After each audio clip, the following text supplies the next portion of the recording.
hard work. Added to all that was some good timing and a hell of a lot of dumb luck, and the result was the present-day empire known as Sutherland Corporation. Now, their lavish bars and exclusive resorts could be found in every part of the world, including their very own island, Illyria. They were living the dream. The Illyria Resort had become the #1 destination for discerning travelers the world over. It also doubled as the headquarters of Sutherland Corporation, and thanks to the brothers' stewardship, the entire island of Illyria was now a bustling, thriving port of call in the Caribbean. Aidan returned to his desk and grabbed his coffee mug. While he refilled it from the coffee maker on the sideboard, he thought about his twin brother. Logan was currently in Europe on his honeymoon with his bride, Grace. That's why everything's been going wrong lately, he realized aloud. Too many weddings. Once the happy couple returned, things would get back to normal around here, Aidan thought. Well, not right away, he amended, because speaking of weddings, his own father would be taking the plunge soon, too. Aidan shook his head. As if he wasn't already surrounded by enough blissful lovebirds to mess up his mojo for years to come. He couldn't begrudge Dad and his beloved Sally their nuptials, though. The two had found each other after years of living alone, so Aidan was happy for them. Still, all of his problems had seemed to start around the same time that everyone began to get happy and fall in love. Dad and Sally had decided to conduct the ceremony right here on Illyria next month, so that was one more item that needed to be coordinated. In the meantime, Aidan was scheduled to fly to California this coming weekend to take care of some legal business that had to be finalized before Dad married Sally Duke. Damn. He'd forgotten to get started on those documents for his father. What the hell? It wasn't like Aidan to forget something like that. Was he losing his grip? Hell no. But he had lost his secretary.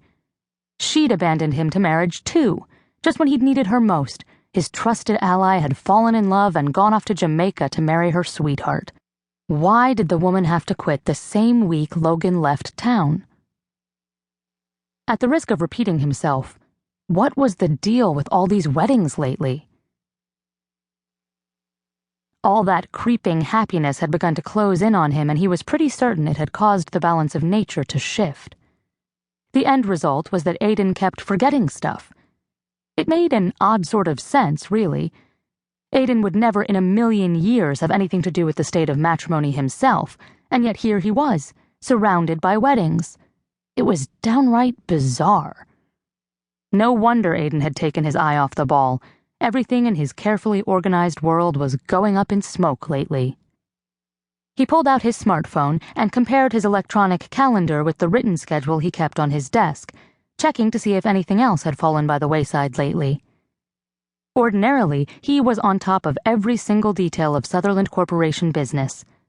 But as he checked his calendar, he noted that since Logan's wedding a week ago, he'd allowed a few things to drift.